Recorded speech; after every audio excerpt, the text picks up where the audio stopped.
जी अपने पुत्र के शोक में दुखी हैं और पुत्र को बुलाने जा रहे हैं, ध्यान देना। लेकिन सुखदेव जंगल में जा रहा है, लौटकर आवाज भी नहीं दी है, मौन है, बिल्कुल मौन। जब व्यास जी को इस प्रकार रोते हुए देखा तब वो वृक्ष बोल पड़े हैं, जो रास्ते में वृक्ष हैं वो।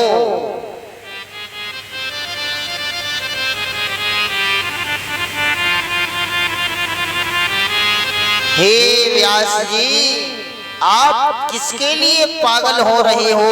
ये तो ब्रह्म है, सभी के हृदय में निवास करने वाला ब्रह्म है, तुम्हारा पुत्र साधारण नहीं है। वृक्षों ने चेतावनी दी, हे व्यास जी, तुम्हारा एक बालक अगर संसार के हित में निकल पड़ा तो कौन सी बात है, तुम इतने दुखी हो रहे हैं? अरे हमारे तो हजारों हजारों पुत्र हमसे छीन लिए जाते हैं, फिर भी हम कभी दुख प्रकट नहीं करते। पुत्रों, पेड़ों के पुत्र कौन है? पेड़ों के पुत्र इनके फल हैं। बोले कुछ तो राजी से चले जाते हैं और कुछ महाराज इनमें लाठी पत्थर मार मार करके, डंडे इत्यादि पत्थर मार मार के गिरा लिए जाते हैं। बोले हमें कभी कष्ट नहीं होता, क्योंकि कम से कम हमारा वो पुत्र किसी न किसी की भूख बुझाने के काम तो आया, और तुम्हारा एक बेटा समाज के हित में जा रहा है और तुम रो रहे हो। लेकिन पुत्र वियोग। सुखदेव जी महाराज आगे एक सरोवर के किनारे से निकल करके झाड़ी में घुस गए हैं, और जैसे ही सरोवर से सुखदेव जी महाराज निकले तो वहां कुछ माताएं निर्वस्त्र स्नान कर रही थी।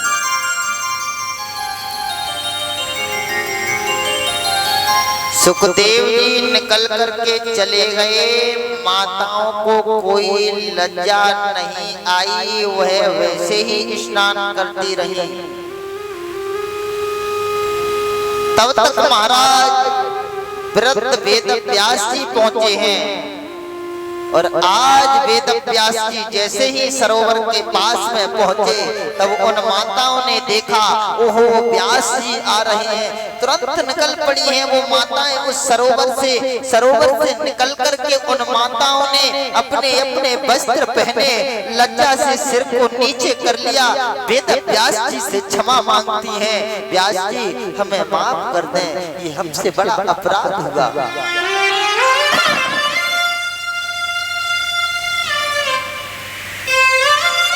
व्यास जी ने कहा, क्या मेरा जवान बेटा सुखदेव यहाँ होके निकल के नहीं गया था? बोले हाँ व्यास जी गया था। बोले क्या बड़पना देख रहा हूँ मैं, मुझे वृद्ध को देख करके तुम्हें शर्म लज्जा आ रही है। आपने वस्त्र पहन लिए, मेरा जवान बेटा निकल गया तब तुम्हें लज्जा नहीं आई। महाराज उन स्त्रियों ने वो जवाब दिया, इस जवाब की जरूरत है, इसको समझने की जरूरत है। तद्वीक्ष प्रक्षित मुनौ जगदुस्तवास्ते स्त्री पुंभिदानत सुतस्य विविक्त दृष्टि। हे व्यास जी, आपके बेटे की और आपकी दृष्टि में बहुत भेद है। आपकी दृष्टि में इतना है, आप इतना तो जानते हैं कि ये स्त्री है और ये पुरुष है, लेकिन तुम्हारे पुत्र सुखदेव को तो ये भी नहीं पता है कि कौन स्त्री है कौन पुरुष है। वो तो विविक्त दृष्टि है, उसकी तो दृष्टि ब्रह्म की दृष्टि है, उसे स्त्री पुरुष का भेद ही नहीं पता। विविक्त दृष्टि माने विविक्त ही परमात्मन दृष्टि यस्य सा विविक्त दृष्टि। जिसकी दृष्टि परमात्मामय हो, जिसकी दृष्टि कण कण में ब्रह्म देखती है, वो है विविक्त दृष्टि। जिसकी दृष्टि में कोई भेद नहीं है, वो है विविक्त दृष्टि, जिसकी दृष्टि में राष्ट्र की नारी में, अपनी माँ में, अपनी बहन में कोई भेद नहीं है। वो है विविक्त दृष्टि।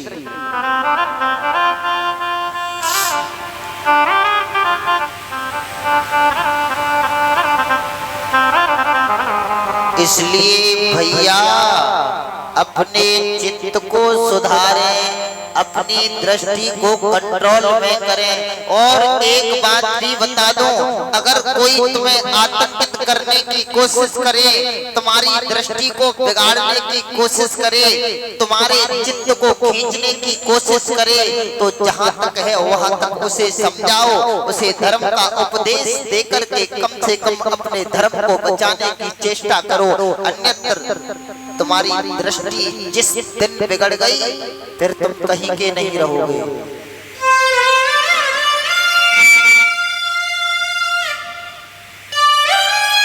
और एक बात बता दूं, जिसके जीवन में अपनी दृष्टि को जिसने नहीं संभाला वो परमात्मा से बहुत दूर है।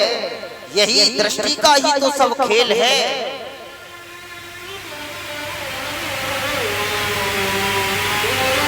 ये दृष्टि का ही तो सब कुछ खेल है। पवित्र दृष्टि रखोगे, अगर कोई तुम्हें बिगाड़ने की कोशिश करता है, तुम्हारे धर्म को डिगाने की कोशिश करता है, आप उससे लड़ोगे भिड़ोगे तो समझ लेना शायद आप धर्म को बचा पाए नहीं बचा पाए। लेकिन अगर आप उसे समझाओगे, धर्मयुक्त बात करोगे, तो मैं जानता हूँ शायद कहीं न कहीं तुम्हारा धर्म बच सकता है।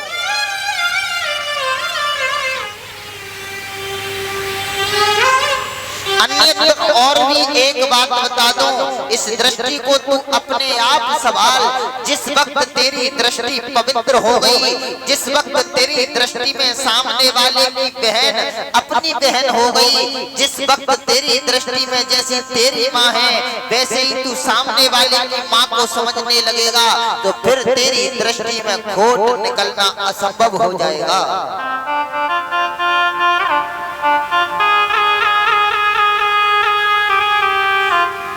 और एक बात बता दूं, अगर इस जीवात्मा को अपना कल्याण चाहना है तो फिर उसका कल्याण तभी होगा जब ये अपनी दृष्टि को पवित्र कर लेगा, जब इसके मन में पाप नहीं उगेगा, समझ लो वो अपना कल्याण कर लेगा।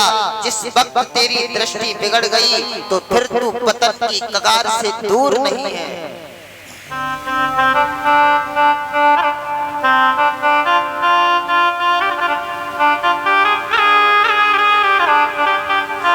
लोग कहते हैं कि नारी पतन का कारण है। ध्यान देना, लोग कहते हैं कि नारी पतन का कारण है।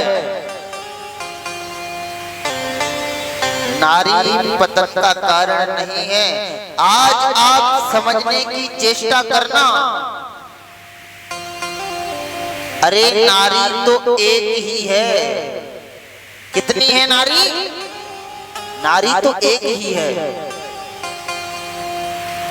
अगर उसी नारी को आप माँ की दृष्टि से देखोगे तो वो अपनी गोद में छुपा करके, आंचल से दूध पिला करके बेटा कह करके अलंकित कर देगी।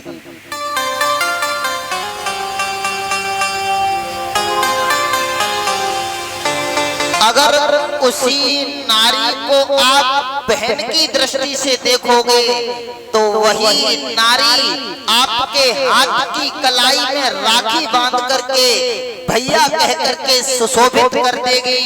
लेकिन मेरे भाई, अगर उसी नारी को तुम पाप की दृष्टि से देखोगे तो वो तुम्हारे साथ भोग भोग करके तुम्हें नरक के द्वार पर खड़ा कर देगी।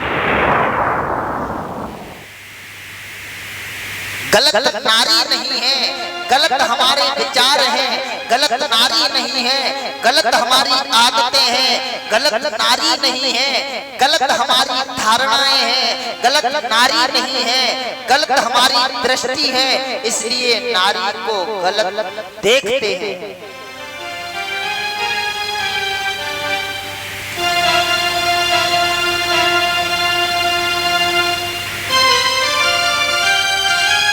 और एक बात बता दूं, जब तक इस शक्ति की कृपा है इस जीव पर, तब तक ये चल रहा है। जिस दिन इस शक्ति की कृपा घुट गई तो फिर ये कहीं का नहीं रहेगा।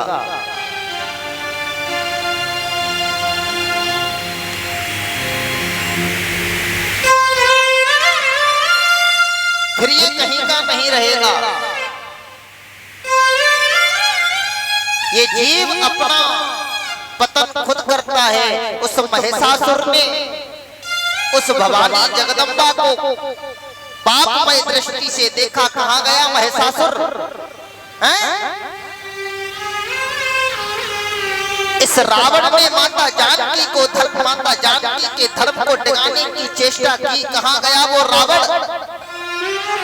हाँ, मैं उस रावण की बात करता हूँ जिस वक्त रावण चलता था तो उसके डर से पृथ्वी हिलती थी, चारों दिशाएं कांपती थी। ये 10 दिक्पाल 10 दिशाएं भी कांपती थी जिसके मारे। इतना बल, इतना तेज। लेकिन जिस वक्त रावण की दृष्टि में पाप आ गया, जिसने किसी मां की पापमय दृष्टि से देखने की इच्छा की, उसी वक्त रावण का किसी को डर नहीं रहा। समझना, मैं समझाने की चेष्टा करता हूँ। जिस व्यक्ति की दृष्टि बिगड़ चुकी है, जो व्यक्ति पापमय जीवन जीने लगा है, उसका किसी को भय नहीं रहता है। कहाँ वो रावण जब चलता था तो उसके मारे पृथ्वी हिलती थी, और आज रावण का तुलसीदास जी को बिल्कुल डर नहीं लग रहा है, और रावण से तुलसीदास जी कुत्ता कह रहे हैं।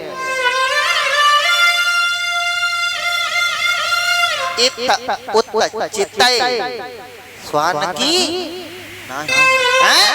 कुत्ता कह करके बोल पड़े हैं। इसका मतलब सीधा सा है, ये चारों वेदों का ज्ञाता था, इतना इसके अंदर विवेक था। लेकिन जिस वक्त इसकी दृष्टि बिगड़ गई, जिस वक्त इसने राष्ट्र की नारी को अपवित्र करने की चेष्टा की, उस वक्त इसकी तुलना एक स्वान से कर देते हैं वो तुलसीदास जी। और एक बात बता दो, जो राष्ट्र की नारी के धर्म को डिगाने की चेष्टा करता है, उसे इस राष्ट्र में रहने का कोई अधिकार नहीं है। आजकल के कोर्ट में, आजकल की कचहरी में, आजकल के संविधान में चाहे कोई भी दंड निर्धारित हो, लेकिन तुलसीदास जी की भाषा में राष्ट्र की नारी के धर्म को डिगाने वाले के लिए केवल मृत्युदंड है,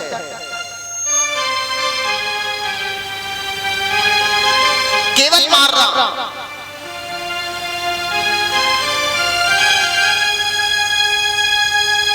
बोले तो क्या इसका मतलब कोई राष्ट्र की नारी के धर्म को डिगा दे तब उसे मारे?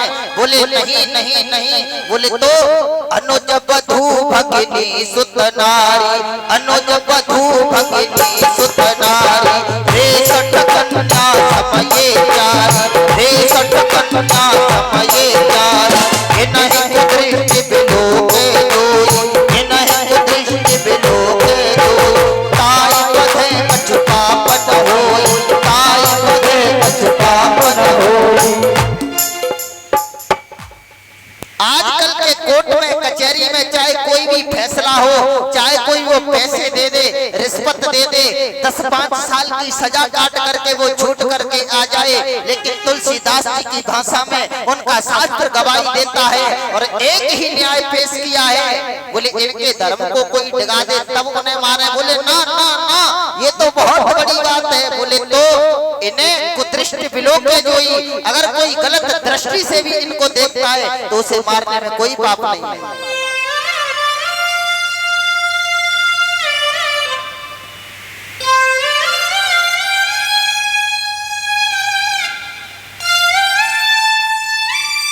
इसलिए मेरे भाई पवित्र दृष्टि करके जियोगे तो शायद आपकी कीर्ति बनी रहेगी, इतिहास के पन्नों में कहीं न कहीं तू अमर हो जाएगा।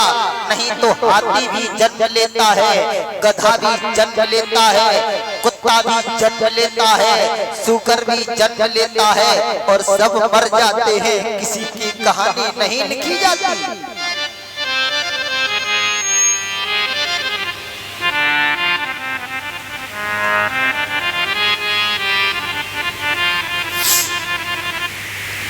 और एक बात और बता दूं, जिसने संसार में काम की प्रवृत्ति अपने अंदर जागृत की है, उसे मरना पड़ा है।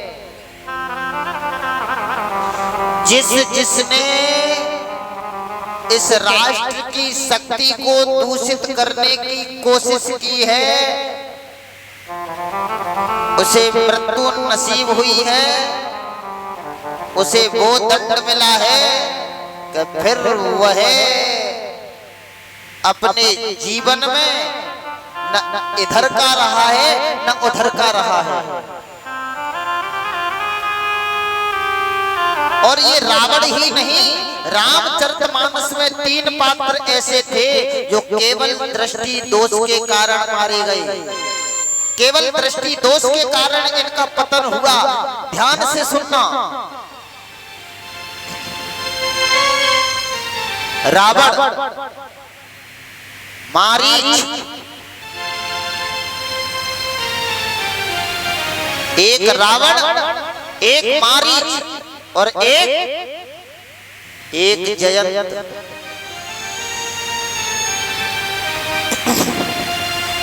ये 3 पात्र ऐसे थे जिनकी दृष्टि में दोष उत्पन्न हुआ था। ये 3 पात्र ऐसे हुए थे जिनकी दृष्टि में दोष उत्पन्न हुआ था, और वो ऐसा वैसा दोष था, उसे समझिए। रावण एक राष्ट्र की नारी का हरण कर रहा है। रावण एक राष्ट्र की नारी का हरण कर रहा है, और ये मारीच राष्ट्र की एक नारी की हरण करवाने में सहायता कर रहा है, सहयोग कर रहा है।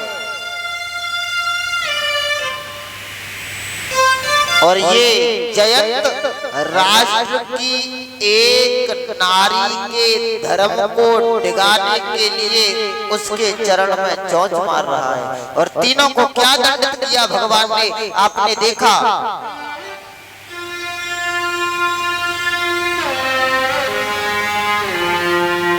लेकिन आप ये नहीं समझना कि हमारे इस राष्ट्र में नारी को दूषित करने वाले जयंत, मारीच और रावण जैसे ही रहते हैं। अगर हमारे इस भारत में नारी को दूषित करने वाला वो जयंत प्रकट हुआ है, अगर हमारे राष्ट्र में नारी को दूषित करने वाला वो मारीच प्रकट हुआ है, अगर हमारे राष्ट्र में नारी को दूषित करने वाला वह रावण प्रकट हुआ है, तो उसी राष्ट्र में वो गीधराज जटायु भी प्रकट हुआ है, जिसने नारी की रक्षा के लिए अपने प्राणों की आहुति दे दी।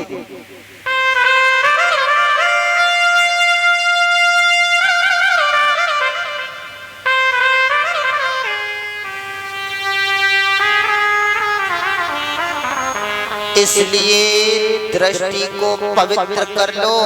और एक बात बता दूं, जिसने नारी के स्वाभिमान को समझ लिया है, अपनी दृष्टि को पवित्र कर लिया है, तो फिर उसका नाम इतिहास में अंकित हो गया। फिर उसे जीवन में कभी भी निराशा हाथ नहीं लगी है। देख लीजिए, गीधराज जटायु को भगवान की गोद मिलती है, अपने हाथ से दाह संस्कार करते हैं।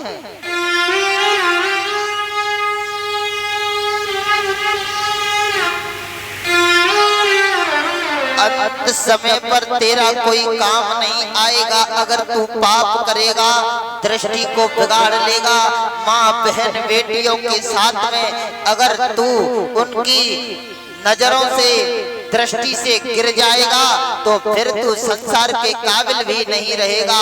क्योंकि अगर तेरी किसी के प्रति माँ की भावना होगी, अगर तेरे किसी के प्रति बहन की भावना होगी तो शायद लाख कोशिश दुनिया वाले कर ले तुझे नीचा दिखाने की, तुझे गिराने की, लेकिन तू गिर नहीं सकता है समाज की नजर में।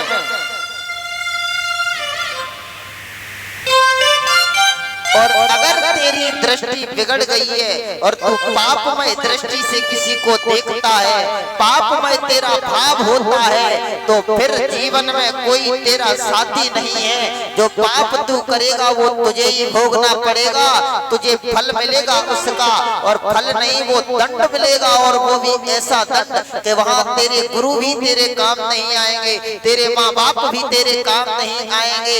नहीं तो आप देख लो, अगर समाज में कोई किसी का लड़का किसी बहन बेटी के साथ में छेड़खान कर दे या उससे कुछ गलत कह दे तो महाराज थाने में रिपोर्ट तक भी नहीं लिखी जाएगी। अगर किसी से सहायता मांगेंगे, भले ही उनके अधिकारी ऊंचे पद पर रहे, वो भी हाथ जोड़ लेंगे, भैया मैं इसमें कुछ नहीं कह सकता हूँ, मामला बहुत गंभीर है,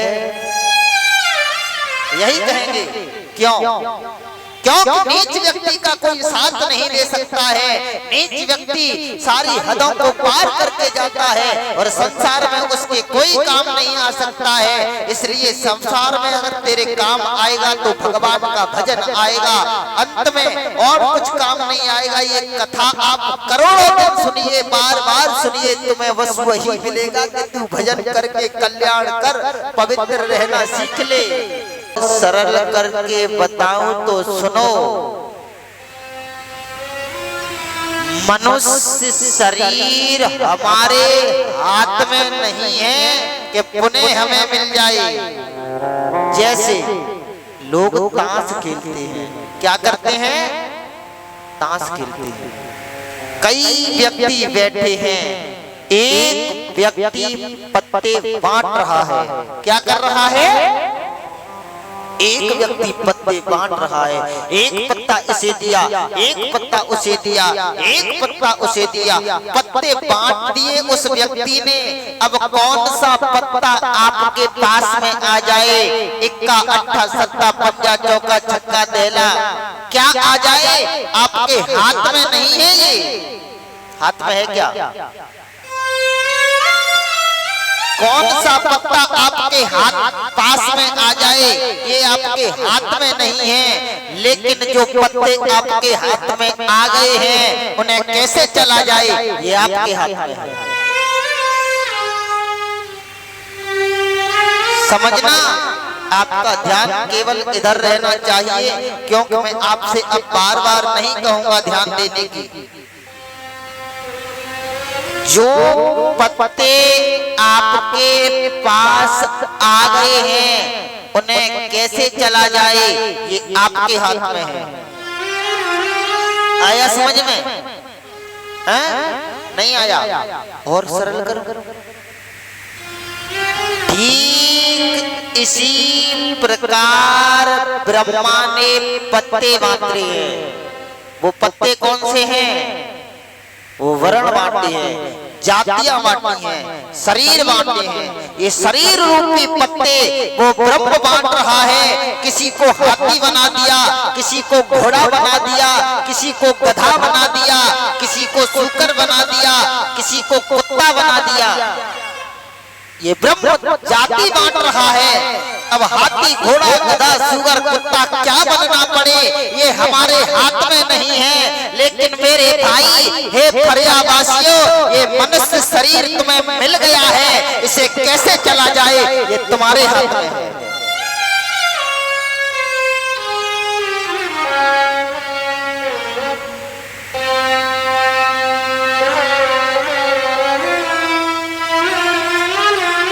तासों जाको बढ़िया सो भोग करना सीखो हैं। और भोग कौन सो?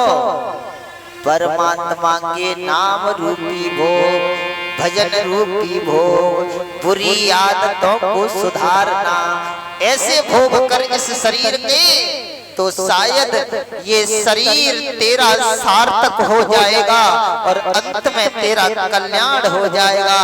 नहीं फिर कल्याण का कोई साधन नहीं है। और मैं तो एक बात और कह दूं, जिनका धर्म क्षेत्र में जाकर के पाप करने का मन करता है, समझना, तीर्थों में जाकर के जिनकी दृष्टि बिगड़ती है, जिनका पाप करने का मन करता है, कथा पांडाल में आकर के जिनकी दृष्टि बिगड़ती है, दूषित प्रवृत्ति में वो जीना प्रारंभ करते हैं, अधर्म कर बैठते हैं, वो ध्यान दें, अन्य क्षेत्रे कृतम पापम पुण्य क्षेत्रे विनश्यति, पुण्य क्षेत्रे कृतम पापम वज्रलेपो भविष्यति। अन्य जगह पर किया हुआ पाप, अन्य जगह पर किया हुआ पाप तीर्थों में जाकर के कट जाता है। पवित्र भगवान के सत्संग कथाओं से वो विनष्ट हो सकता है, लेकिन जब तुमने किसी तीर्थ में किसी पवित्र भगवान के स्थान पर पाप कर दिया तो वज्रलेपो भविष्यति, वो वज्र के समान हो जाता है, भविष्य में कहीं कटने वाला नहीं है। इसलिए सावधान होकर के जीवन जिए।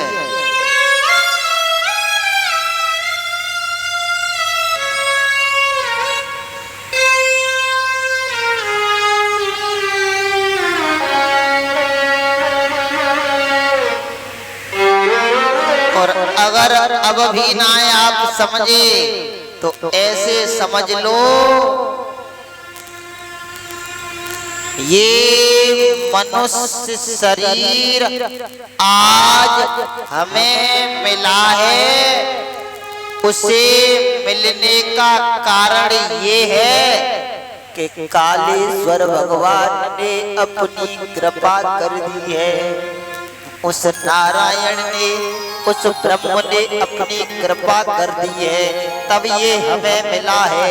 नहीं कहीं गधा बना दिया जाता तो बोझा ढोते ढोते मर जाते, ऊपर से फिर लाठी और खानी पड़ती, और ऊंट बना दिया जाता फिर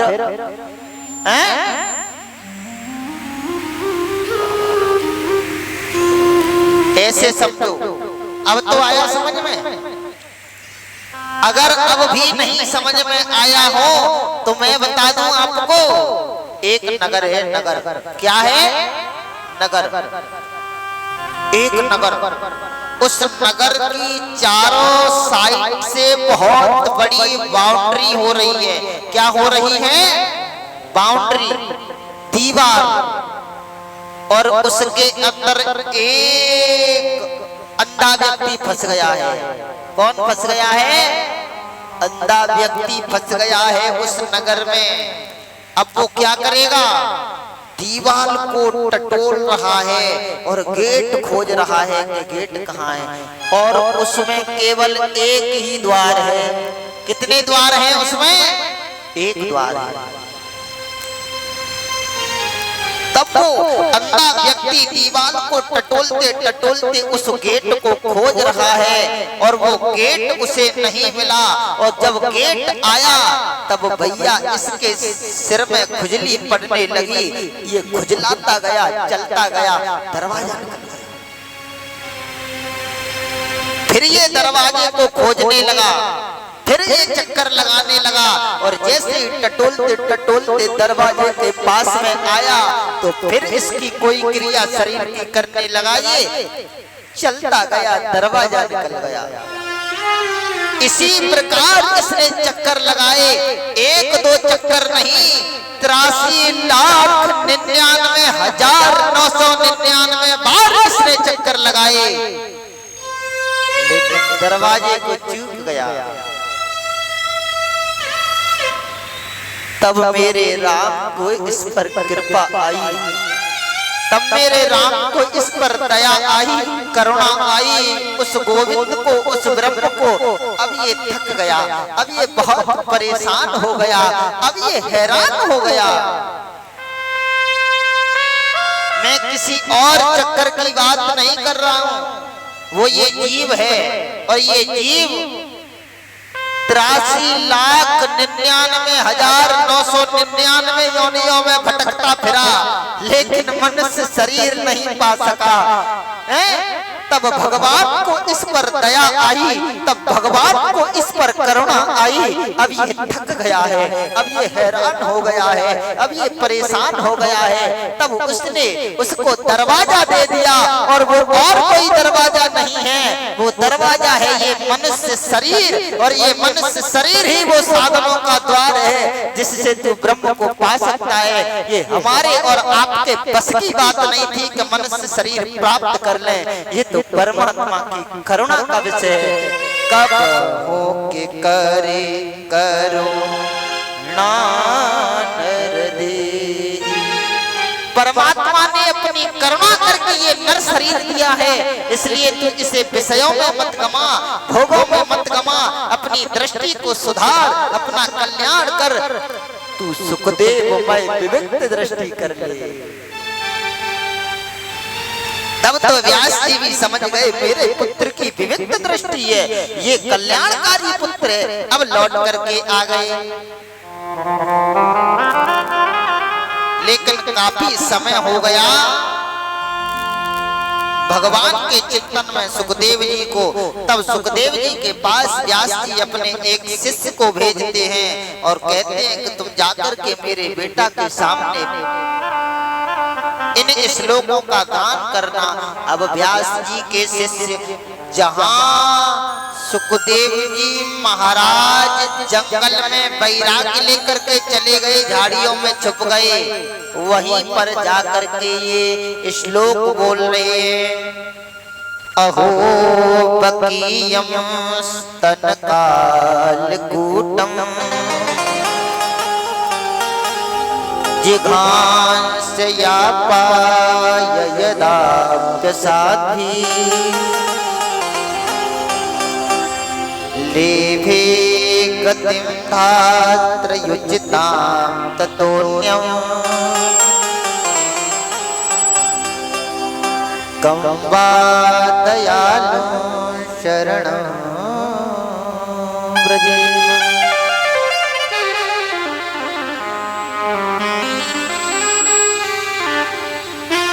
ध्यान देना, गए तो उनकी समाधि खुल गई और उठ करके बैठ गए।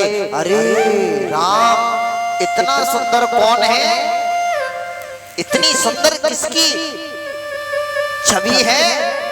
लेकिन फिर चित्त आया, होगा कोई सुंदर, मुझे क्या मतलब, होगा कोई सुंदर, मुझे सुंदरता से मतलब नहीं है, मुझे तो ब्रह्म से मतलब है। मेरे ब्रह्म के आगे सुंदर थोड़ी होगा। फिर बैठ गए ब्रह्म के ध्यान में। लेकिन जब ये श्लोक सुनाया वरहा पीड़म, तब समाधि में बैठे रहे उठ करके भी। तब व्यास जी से शिष्यों ने जाकर के कहा उस पे कोई फर्क नहीं है। तब व्यास जी ने कहा कि जाकर के अब सुनाओ। तो क्या सुनाया? अहो बकीयम स्तनकालकूटम, अहो बकीयम स्तनकालकूटम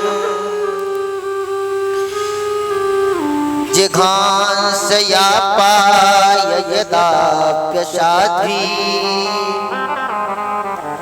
लेभे गतिं धात्र युजितां ततोऽन्यं कं वा दयालुं शरणं व्रजेम। आज इस कथा को समझने के लिए आपको शांत रहने की आवश्यकता है, चित्त लगाना। ब्रह्म की स्तुति और चिंतन करने वाले उस श्लोक से समाधि खुल गई। लेकिन फिर विचार किया कि मुझे सुंदरता से मतलब नहीं है, सुखदेव जी को कोई होगा सुंदर।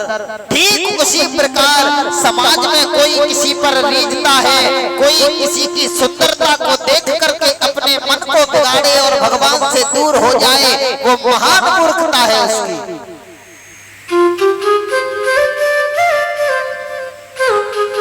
और जब ये सुनाया, अहो बकीयम, बकी माने वो कौन? राक्षसी। कौन सी राक्षसी? पूतना। वो राक्षसी पूतना स्तन कालकूटम, अपने स्तनों से कालकूट नाम का विष लगा करके आई थी कृष्ण को मारने के लिए। लेकिन कृष्ण ने जैसे ही उसे देखा,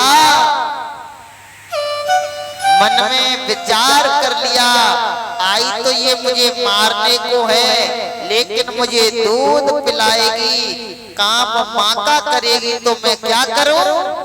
लेभे गतिम धात्रयुचितम ततोन्यम। तब उस ब्रह्म ने, उस कृष्ण ने उसको भोग की दे दी, जो मैया यशोदा को बाद में मिलेगी, और उस बकी माँ ने राक्षसी को पहले दे दी। गंगा दयालु शरणम ब्रजेमा, कितना दयालु है वो, कितना करुणा का सागर है वो। और जैसे ही सुखदेव जी के कान में ये बात पहुंची कि जो उसको मारने आई थी, विष पिला करके उसने भी माँ की गति उसे दे दी, ऐसा दयालु तो मैंने संसार में नहीं देखा। जैसे बकरी को घास दिखा दिया जाए तो वो रोटी को छोड़ करके, दाने को छोड़ करके भी हरी हरी घास की ओर खींची चली जाती है, ठीक उसी प्रकार आज ब्रह्म के चिंतन को छोड़ करके कृष्ण के उस परम स्नेह और कृपा पर खींचे चले आए हैं सुखदेव जी। कहाँ है ऐसे इस लोग, मुझे और सुनाओ। शिष्यों ने कहा हमारे पास ज्यादा नहीं है। बोले मुझे सुनने हैं। बोले अगर तुम्हें सुनने हैं तो मेरे गुरुजी के पास चलो।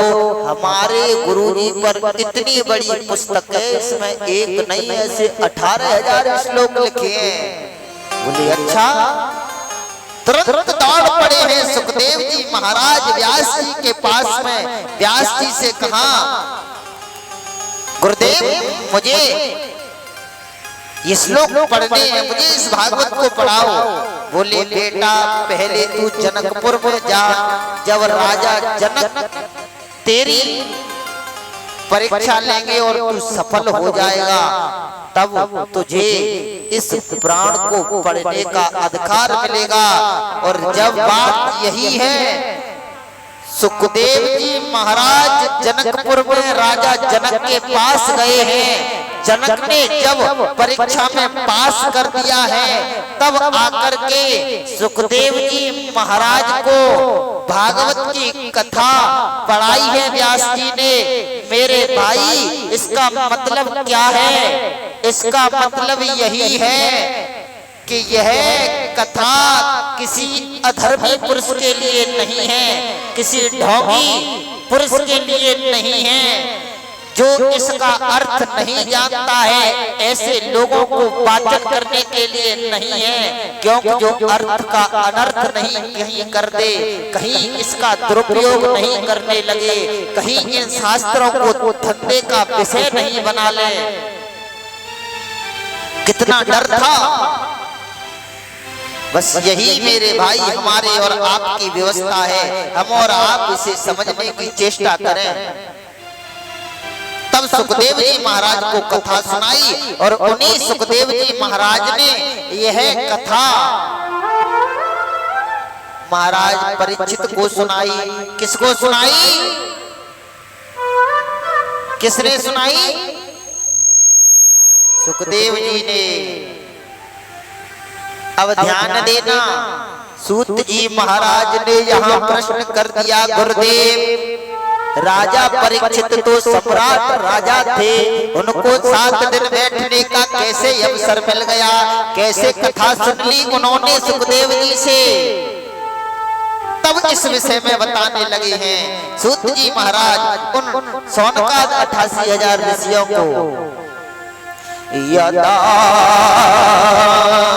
रथे कौरव संजयाना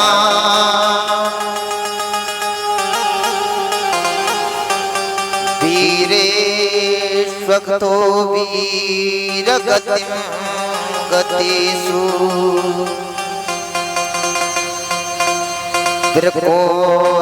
वृकोदराभिध गदाभिमर्श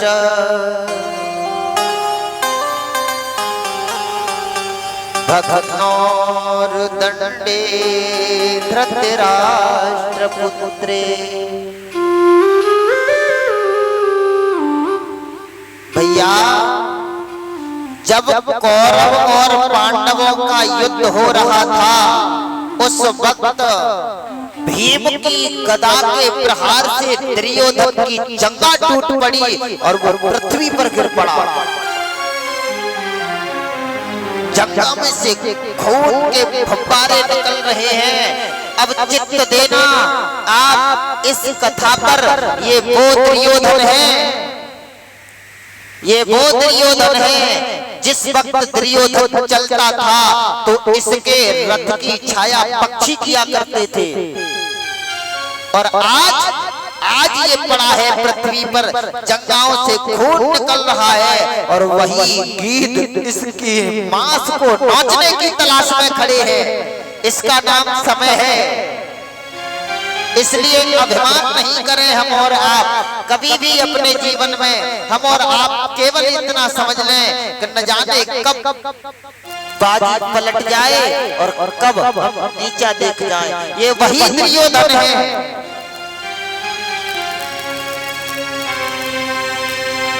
आज गुरुपुत्र अश्वत्थामा कहता है, हे मित्र अगर तू मुझे सेनापति प्रधान बना देता तो आज तुझे ये दिन देखने नहीं मिलते।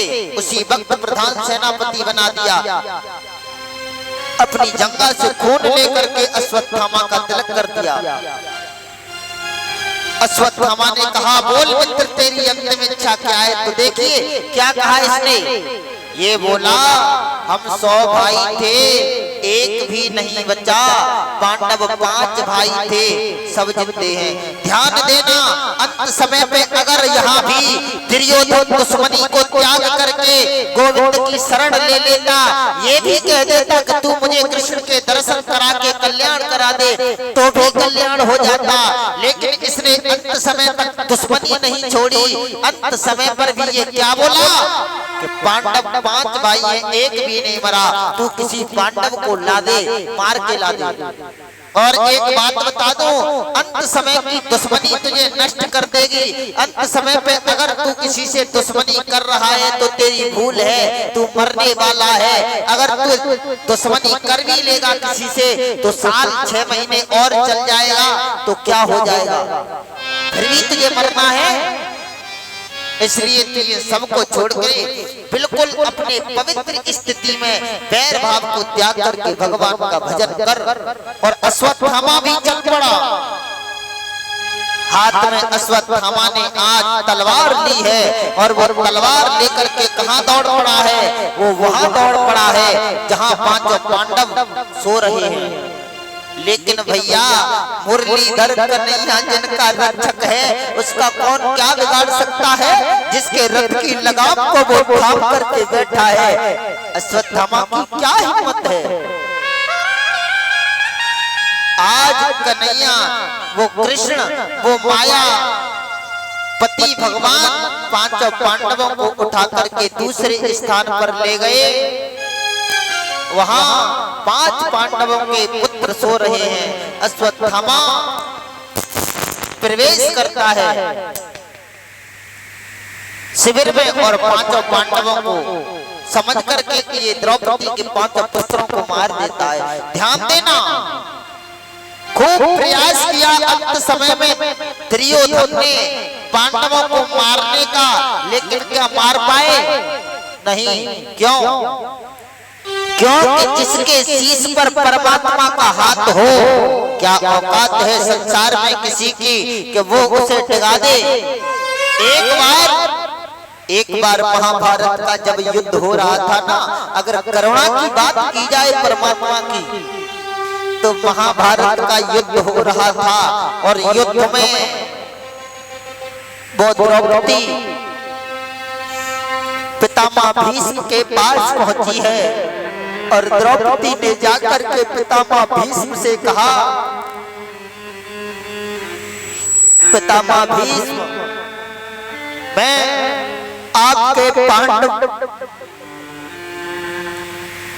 के पुत्रों की कुलवधू पांडवों की, मैं आपके पांडवों की पत्नी, आपकी कुलवधू द्रौपदी आपको प्रणाम करती हूँ। पितामह भीष्म ने आशीर्वाद दे दिया, अखंड सौभाग्यवती भव। करुणा अगर भगवान की देखें तो यहाँ गौर करना, लेकिन जब पितामह भीष्म ने ये प्रतिज्ञा ली कि कल के युद्ध में अगर कृष्ण ने हथियार नहीं उठाया, कल के युद्ध में कृष्ण ने हथियार नहीं उठाया तो मैं सभी पांडवों को समाप्त कर दूंगा। तब कृष्ण को चैन नहीं पड़ रहा है, चैन नहीं पड़ा कृष्ण को, अब मैं क्या करूंगा? और पांचों पांडव देखे कृष्ण ने तो वो चादर तान के सो रहे हैं, पांचों पांडव चादर तान के सो रहे हैं और वहां कृष्ण जग रहे हैं, पहरा लगा रहे हैं। अर्जुन को जगाया, अर्जुन बोले हाँ केशव कहिए, बोले तुम्हें नींद आ गई? बोले हाँ हाँ मुझे तो नींद आ रही है। बोले तुझे डर नहीं है? बोले किस बात का डर? बोले पितामह भीष्म ने कल प्रतिज्ञा ली है, वो प्रतिज्ञा याद नहीं है तुझे? बोले मुझे याद है प्रतिज्ञा। बोले क्या प्रतिज्ञा ली है? बोले पितामह भीष्म ने ये प्रतिज्ञा ली है कि अगर कल के युद्ध में कृष्ण ने हथियार नहीं उठाया तो मैं पांचों पांडवों को कल ही समाप्त कर दूंगा। बोले हाँ तो इसमें कौन सी बड़ी बात है? बोले तुझे डर नहीं है? बोले नहीं। बोले तुझे कोई चिंता नहीं है? बोले कोई चिंता नहीं है। बोले क्यों? देख केशव, हमें चिंता नहीं खुद की, हमें चिंता नहीं खुद की, तुम्हें चिंता हमारी है। बोले क्यों? अगर चिंता तुझे नहीं होती तो देख, चिंता अगर मुझे होती तो मैं जाग रहा होता, तू सो रहा होता। चिंता तुझे है, मैं सो रहा हूँ और तू मेरी रक्षा के लिए गेट पे खड़ा है। हमें चिंता नहीं खुद की, तुम्हें चिंता हमारी है। हमें चिंता नहीं खुद की, तुम्हें चिंता हमारी है। हमें चिंता नहीं खुद की, तुम्हें चिंता हमारी है। किसने कहा ये? अर्जुन ने। अर्जुन कौन है? कौन है अर्जुन? वहां अर्जुन कोई भी रहा हो, लेकिन मैं सीधा अर्थ बता दूं, अर्जुन है ये जीवात्मा। और कृष्ण कौन है? कृष्ण है परमात्मा। जीवात्मा की रक्षा करना किसका धर्म है? परमात्मा का। तो जीवात्मा का क्या धर्म है? जीवात्मा का ये धर्म है, जीवात्मा सब कुछ छोड़ करके उस ब्रह्म का आश्रय ले ले। जैसे अर्जुन ने अपने रथ की लगाम उसे सौंप दी थी, ठीक उसी प्रकार ये जीवात्मा अपनी इंद्रियों रूपी घोड़े की लगाम कृष्ण को दे दे। फिर क्या औकात है किसी काम क्रोध रूपी कौरवों की इस पर हावी हो जाए?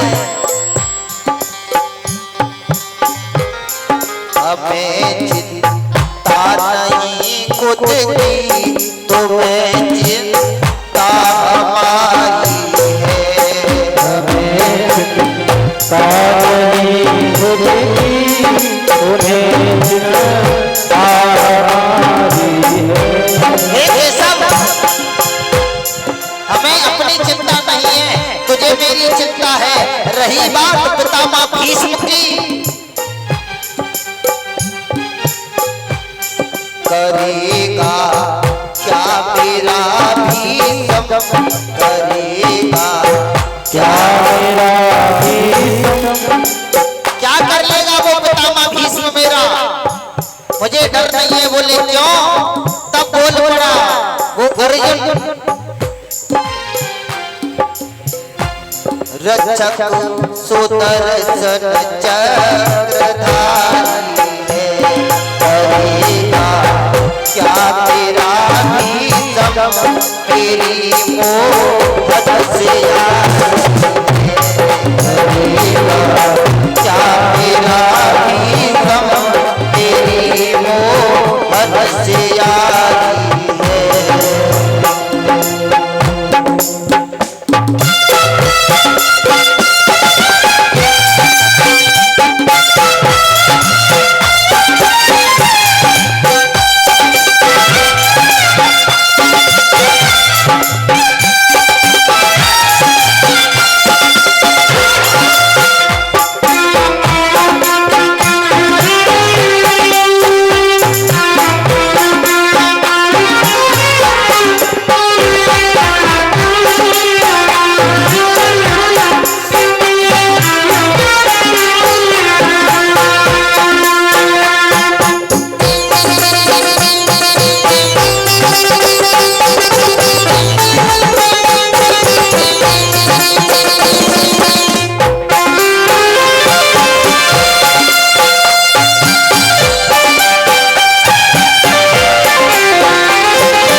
खड़े करना, एक बार ऊपर हाथ खड़े करो। किस किस की यारी है कन्हैया से? सबकी है।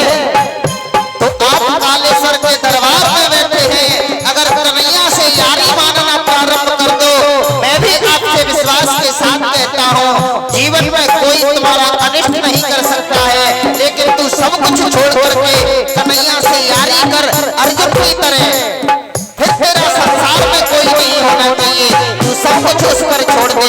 और एक बात बता दो, जिसने भगवान से मित्रता कर ली है, दोस्ती कर ली है, अपना पुत्र, अपना पिता, अपना भाई, अपना रिश्तेदार, जहाँ तक अपना जीजा और साला मान लिया है, उन सबका कल्याण हुआ है। लेकिन माना हो विश्वास के साथ, देख लो भगवान नरसिंह को, जब नरसिंह रो पड़ा है कि सब मेरी लाज कौन रखेगा, तब वो नरसिंह के लिए भात लेकर के पहुंचा है। और जैसे ही पहुंचा है तो रामा द्वार पर मिली है, रो पड़ी, कन्हैया बहुत देर में खबर लेते हो, इतनी देर कर दी मेरे पिता को दुख देते देते। तब कन्हैया की भी आंख भर आई, बहन तू मुझे दोष मत लगा।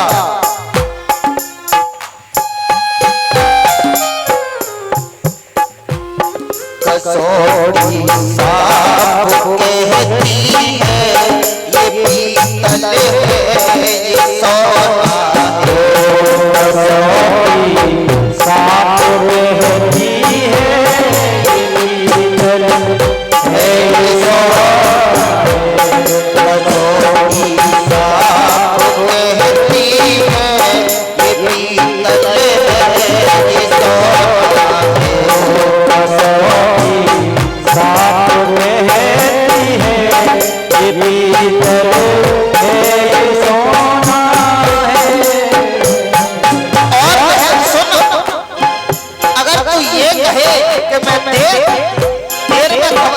हूँ तो तू कह बेशक सकती है, लेकिन जब नाई गया था तब भी मैंने उसे भोजन खिलाया। यहाँ आने के लिए संसाधन नहीं था तो मैंने ही गाड़ियों के माध्यम से यहाँ तक पहुँचाया। और तू ये कहती है कि मैं खबर नहीं लेता। तू खबर की तो बात छोड़ दे, तू नरसी को अपना पिता ही मत समझना। बोले तो तब भगवान बोल पड़े, बहन तेरा है बबुल जो नरसी मेरी गोदी का खिलौना है। तेरा है बबुल जो नरसी मेरी गोदी का खिलौना है। तेरा है बापू जो नरसी, तेरा है बापू जो नरसी, तेरा है बापू जो नरसी मेरी गोदी का खिलौना है।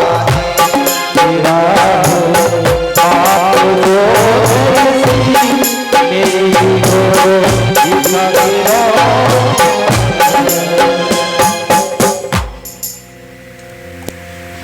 क्या कहा?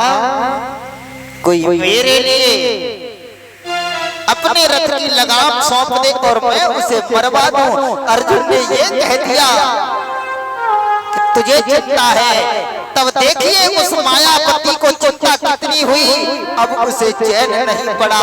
अर्जुन तो चादर तान करके सो गया, लेकिन कन्हैया की आंखें भर आई बहारे। अर्जुन, मैंने दुनिया में भक्त बहुत देखे पर तेरे जैसा नहीं। अर्जुन को खूब समझाया, लेकिन अर्जुन जब सो गया तब कन्हैया को नींद नहीं आई। और रात्रि में कन्हैया द्रौपदी के पास पहुंचे हैं जहां द्रौपदी रुकी है। कृष्ण जैसे ही पहुंचे द्रौपदी बाहर निकल के आई। अरे कृष्ण, इस वक्त तू, क्या बात है? बोले देख द्रौपदी, मैंने अर्जुन को बहुत समझाया, अर्जुन नहीं माना। मैंने खूब समझाया कि कल पितामह भीष्म युद्ध में तुम्हें मार देंगे, तू सो रहा है, कोई उपाय ढूंढ। बोले फिर? बोले वो सो गया है। तो बोले मैं क्या करूं? बोले तू और मैं ही कुछ करेंगे। अब द्रौपदी ने कहा क्या करना है बताइए। तब भगवान कहते हैं कि युद्ध के प्रारंभ में तू पितामह भीष्म से आशीर्वाद लेने गई थी। तब पितामह भीष्म ने अखंड सौभाग्यवती भव का तुझे आशीर्वाद दिया था। तू जा पितामह भीष्म से ये कह दे कि अपना आशीर्वाद वापस कर लो। तब वो पूछेंगे क्यों? तब कह देना कल की प्रतिज्ञा में तो पांडवों को मार दोगे तो तुम्हारे आशीर्वाद की महिमा घट जाएगी, इसलिए पहले ही वापस कर लो। तब पितामह भीष्म के पास में भगवान श्री कृष्ण द्रौपदी को लेकर के चल पड़े हैं। और देखिए द्रौपदी की चांदी की चप्पल चलते वक्त बज रही है। गेट के पास पहुंचे तो कृष्ण कहते हैं हे द्रौपदी जरा ठहर। बोले क्या हुआ कृष्ण? बोले तेरे चरणों की चप्पल बज रही है और ये बजेंगे तो समझ जाएंगे कि ये द्रौपदी जा रही है पितामह भीष्म के पास में, और पितामह भीष्म भी समझ जाएंगे, फिर तुझे आशीर्वाद अखंड सौभाग्यवती भव का नहीं देंगे। बोले तो? बोले वो तुझे दुर्योधन की पत्नी समझ के जरूर दे सकते हैं, इसलिए चप्पल यही उतार दे। तब द्रौपदी उन चप्पलों को उतार देती है। कन्हैया ने वो चप्पल उठा करके अपनी कांख में लगा ली। देख लो भक्ति के ऊपर करुणा, कोई इनसे अपना रिश्ता जोड़ करके तो देखे, वो इसके लिए सब कुछ करने को तैयार है। पितामह भीष्म के पास द्रौपदी पहुंची और जैसे ही प्रणाम किया पितामह भीष्म ने दोनों हाथ रख दिए शीश पर, बेटी अखंड सौभाग्यवती भव। द्रौपदी रो पड़ी, नहीं पितामह भीष्म ये आशीर्वाद मुझे नहीं चाहिए। बोले क्यों? बोले कल के युद्ध में आपने भी ये प्रतिज्ञा की है कि कल कृष्ण ने हथियार नहीं उठाया तो पांचों पांडवों को मैं विनष्ट कर दूंगा। तब पितामह भीष्म एक साथ खड़े हुए, तू कौन है? बोले पितामह भीष्म, मैं द्रौपदी हूँ। द्रौपदी, मुझे लगता है बेटा, हे द्रौपदी तू अकेली यहाँ नहीं आ सकती थी। तू मुझे ये बता, तुझे यहाँ कौन लेकर के आया है? नहीं पितामह भीष्म, मुझे कोई नहीं लाया है। पितामह भीष्म ने कहा द्रौपदी ऐसा हो नहीं सकता। और जैसे ही पितामह भीष्म उस शिविर से बाहर निकलते हैं तो गजब हो गया। तीनों लोगों का नाथ उसकी चप्पलों को आंख में लगा करके खड़ा है।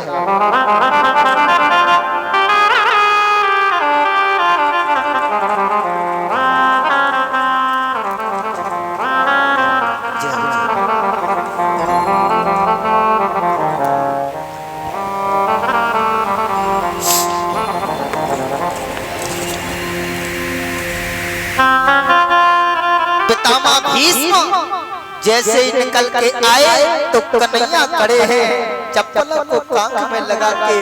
पितामह भीष्म के आंखों में आंसू आ गए। पितामह भीष्म कहने लगे, हे द्रौपदी, एक पितामह भीष्म की तो औकात ही क्या, पूरा ब्रह्मांड उतर के आ जाए, क्या कर सकता है उसका? कैसे उसके स्वाद को उजाड़ सकता है कि द्वारकाधीश जिसकी चप्पल अपनी कांख में लगा के खड़ा है। पितामह भीष्म एक नहीं पूरी पृथ्वी आ जाए वो भी बेटी तेरे स्वाद को नहीं उजाड़ सकती है। तो भैया जाके ऊपर भगवान की कृपा होती है, उसका कोई कुछ नहीं बिगाड़ सकता है। इसलिए संसार से रिश्ता जोड़ना बंद कर दो। आज मैं आपको समझाने का इतना ही प्रयास करूंगा। संसार के एक दिन समय आने पर तुझे धोखा दे सकते हैं, तेरे बेटे तुझे धोखा दे सकते हैं, हितू रिश्तेदार तेरा धोखा दे सकते हैं, समाज के व्यक्ति तुझे धोखा दे सकते हैं, तेरे साथ व्यापार करने वाले तुझे धोखा दे सकते हैं। लेकिन अगर तूने इनसे रिश्ता जोड़ लिया तो फिर वो तुझे धोखा नहीं देगा। कौन कौन रिश्ता जोड़ेगा? इनसे ऊपर हाथ खड़े कर दो। किस किस के हैं ये जगत के ईश रिश्तेदार राधा और कृष्ण? किस किस के रिश्तेदार हैं? सबके हैं।